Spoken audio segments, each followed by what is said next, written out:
I do now want to switch gears really quickly to Hunter Biden. You did mention that that plea deal did crumble earlier this week. What do you make of that? I think the reason why the plea deal fell apart is because it was a bogus plea deal. This is something to sweep what Hunter Biden has been doing under the rug. One of the parts of this plea deal is that they try to give him immunity from any charges dealing with being an unregistered foreign agent. Now, what people need to remember is Paul Manafort, who worked for Donald Trump, he was an unregistered foreign agent. They threw Paul Manafort in jail. The Department of Justice just tried to immunize Hunter Biden from prosecution for that very same thing.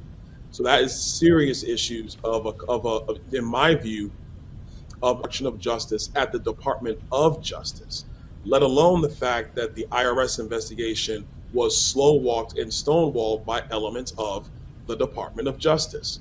David Weiss wasn't allowed to bring charges in California and DC because the AUSAs didn't want to do that. Like, why would you not want to? So I think what you're seeing here overall around Joe Biden is a web of corruption where Hunter Biden was the front man to go take money from foreign countries and foreign companies, and they were influence peddling based upon Joe Biden's position and power. Period. End of story.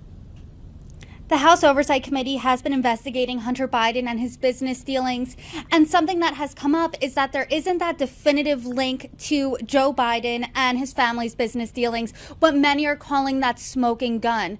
How has that investigation been going, and do you think you will find that what many are calling the smoking gun?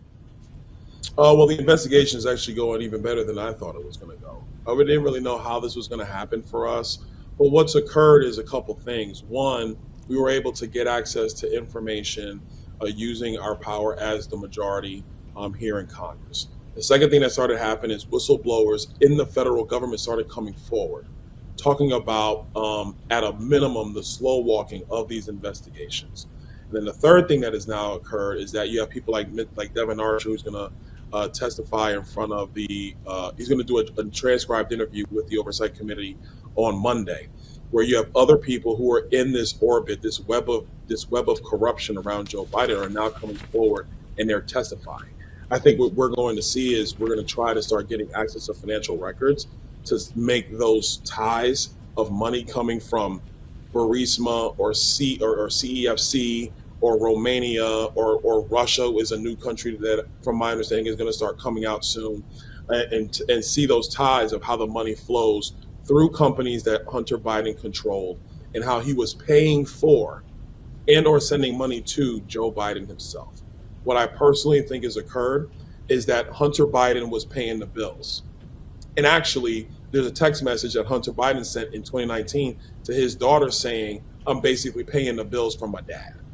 So those are his words, not mine. So I think that's the stuff that we're going to see.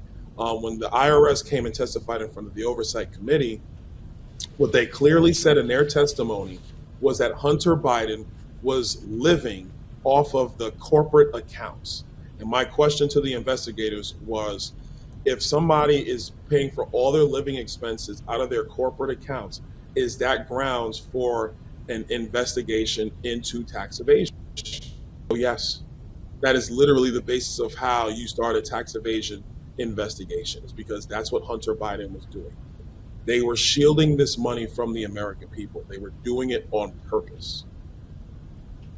Well, as your committee continues to investigate, I hope you come back on.